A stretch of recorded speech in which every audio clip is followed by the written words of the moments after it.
Segunda de Samuel 22:1 y 23:8. David tuvo con los filisteos. Y vimos que Isbi-Benob, uno de los gigantes, había atacado a David y trató de matarlo. Pero vimos que Abisai llegó en su ayuda y mató al filisteo. Ahora, esa fue una experiencia rara para David.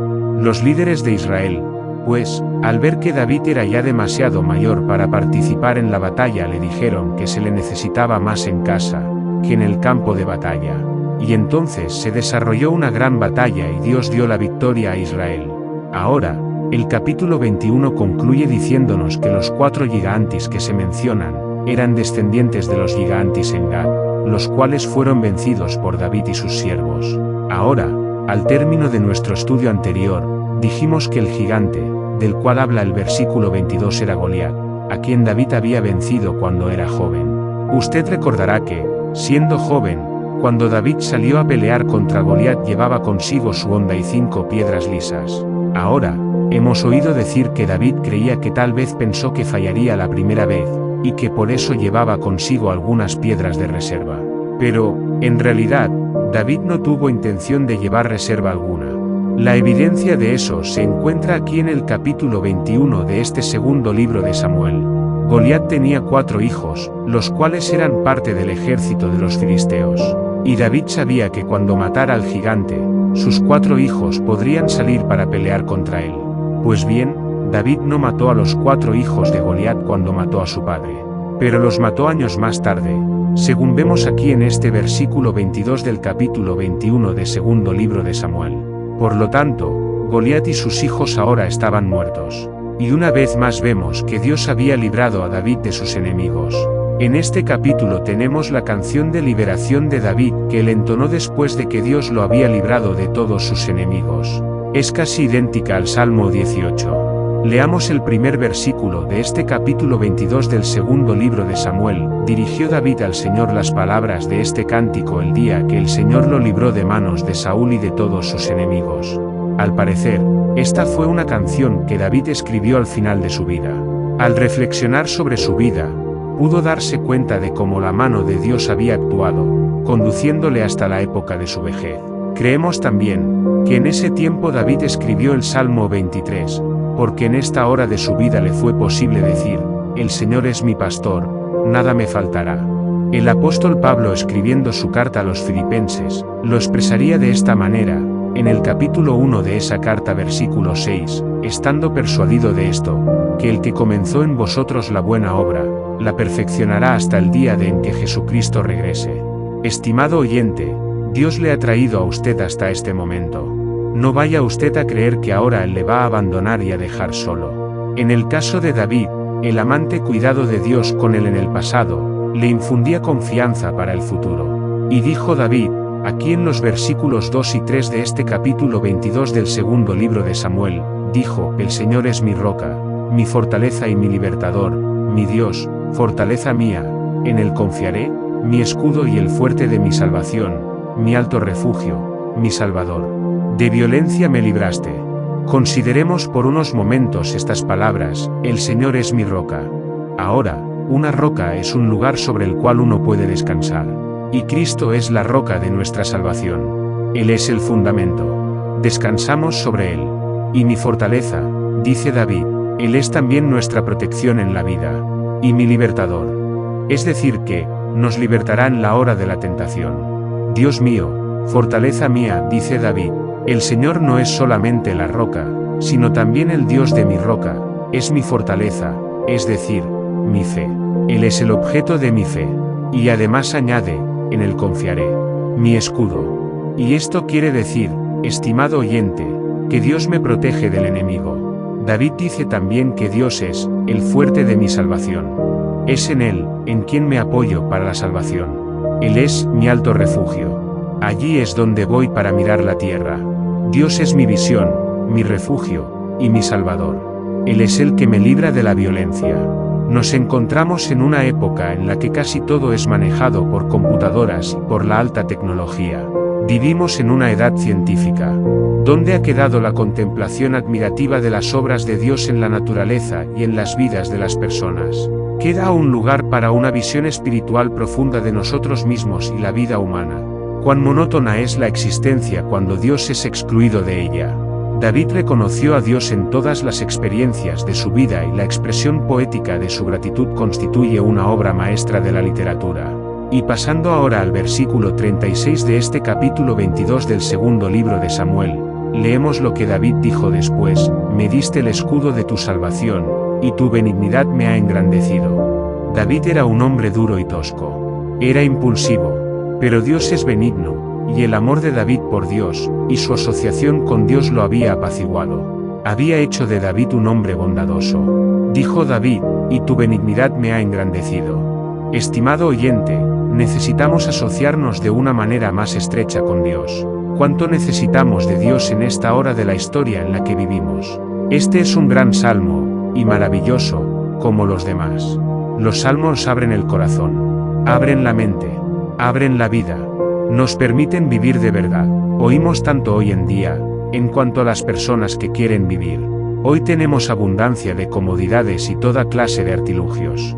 Muchos se están criando en hogares caracterizados por la prosperidad. Sin embargo, tenemos el caso de muchos que se apartan de todo ese ambiente, para vivir una vida de vagabundos.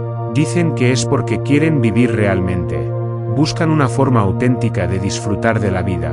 Estimado oyente, la prosperidad y comodidades materiales, de por sí, no pueden conducirnos a vivir realmente, en forma que satisfaga nuestro espíritu.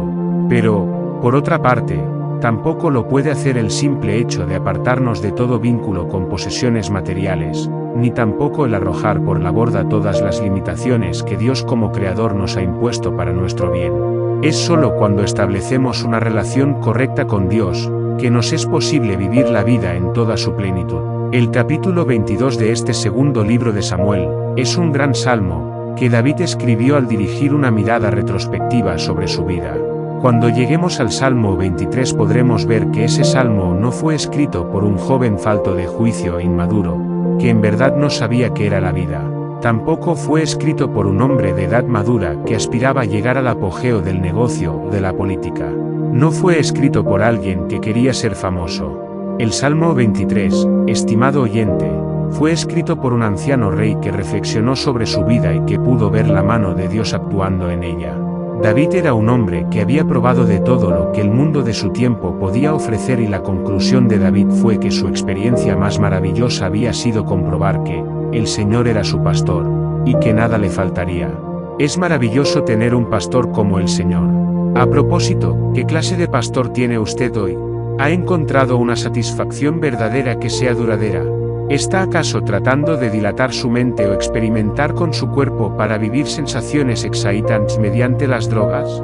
Por otra parte, son todos los que están hallando una relación personal con Jesucristo mediante la palabra de Dios. Están descubriendo algo muy maravilloso, algo que en realidad vale la pena vivir. David encontró esto también. Y en el Salmo 42, versículo 1, expresó lo siguiente: como el ciervo brama por las corrientes de las aguas, así clama por ti, Dios, el alma mía. Esta hermosa canción de alabanza que hemos considerado es más que una gran obra literaria, porque abre frente a nosotros un panorama que, espiritualmente hablando, resulta más atractivo que un atardecer o que la majestuosa salida de la luna, porque describe la hermosa relación de un ser humano con el Dios Todopoderoso. Pasemos entonces a 2 Samuel 23:1-8. Este capítulo contiene las últimas palabras de David y menciona a los hombres valientes que le rodearon. Luego, este capítulo termina con una lista de los valientes de David. No los consideramos a todos en detalle porque esta sección es repetida en el primer libro de Crónicas, donde se nos da más detalle en cuanto a estos hombres. Sin embargo, hay algunas cosas que deseamos considerar en este capítulo. Comencemos, pues, leyendo el primer versículo de este capítulo 23 del segundo libro de Samuel. Estas son las palabras postreras de David.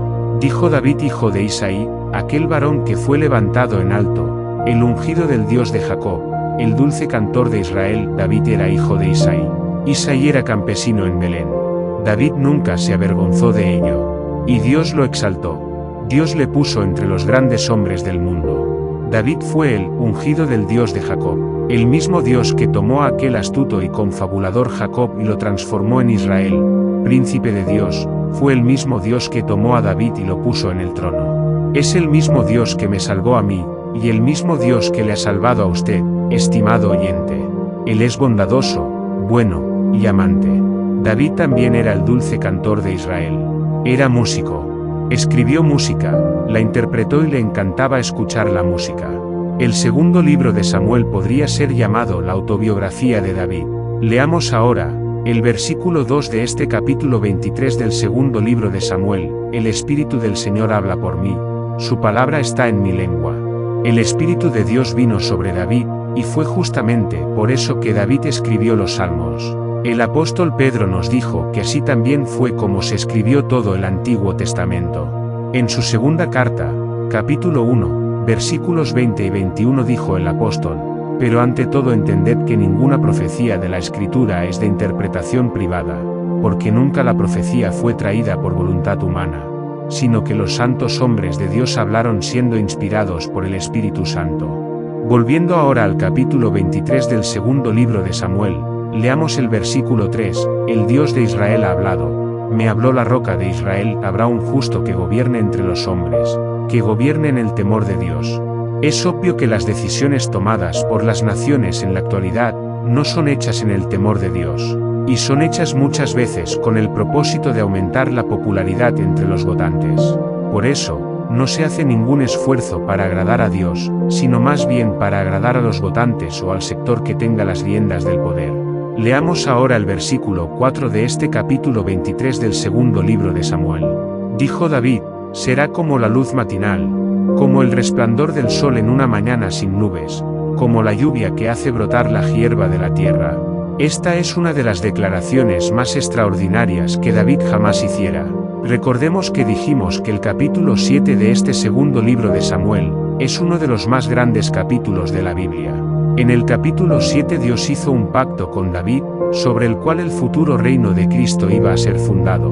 Proveyó para David la promesa de posteridad en su casa, un trono real de autoridad, y un reino en la tierra establecido para siempre. Dios prometió que el Mesías vendría del linaje de David. Era el mismo que le había sido prometido a Eva en el huerto de Edén. Era el mismo que le fue prometido a Abraham, a Isaac y a Jacob. Él era aquel de quien Moisés habló. Y Josué también habló de él, y ahora encontramos que hizo un pacto con David. Y leemos en el versículo 5 que dice David: por eso mi casa está firme en Dios, pues ha hecho conmigo un pacto eterno, bien ordenado en todo y bien seguro, aunque todavía no haya hecho el florecer toda mi salvación y mi deseo. Lo que David está diciendo es simplemente lo siguiente: mi casa no es digna de esto. No lo recibimos por mérito propio alguno. Él no hizo este pacto por ser yo quien soy. Si David hubiera recibido lo que justamente merecía, Dios nunca habría hecho un pacto con él. Dios tampoco nos salva a nosotros, estimado oyente, en base a nuestro propio mérito. Dios hizo un pacto eterno con David. Dios ha hecho un pacto con nosotros también, que está registrado en el capítulo 3 del Evangelio según San Juan, versículo 16, el Señor Jesucristo nos dice: porque de tal manera amó Dios al mundo, que ha dado a su Hijo unigénito, para que todo aquel que en él cree, no se pierda, mas tenga vida eterna. Ahora, yo me apoyo en ese pacto. Dios ha hecho ese pacto. Yo nunca le pedí que lo hiciera. Él no lo hizo impulsado porque nosotros seamos quienes somos. Él no esperaba que como seres humanos le hiciéramos una sugerencia. Él lo hizo hace más de 2000 años. Dijo: aquí lo tienen, acéptenlo o rechácenlo. Por cierto, yo lo acepto, me apoyo en él. David dijo que su pacto fue ordenado en todo, y bien seguro. Estimado oyente, se puede contar con Dios. David dijo que era mi salvación y mi deseo. Pues bien, el pacto de Dios conmigo es mi salvación. Si esta enseñanza bíblica ha sido de bendición para tu vida, te invitamos para que le des me gusta. Si aún no nos sigues, síguenos. Dios bendiga tu vida y Dios te guarde. Nuestro mayor interés es que cada día usted pueda aprender de la palabra de Dios y pueda ser edificada su vida. Dios les bendiga, Dios les guarde, que tengan excelentes bendiciones. Recuerda darle seguir y me gusta si aún no nos sigue, para que YouTube pueda recomendarnos cada día. Dios bendiga tu vida. Gracias por tu apoyo. Bendiciones.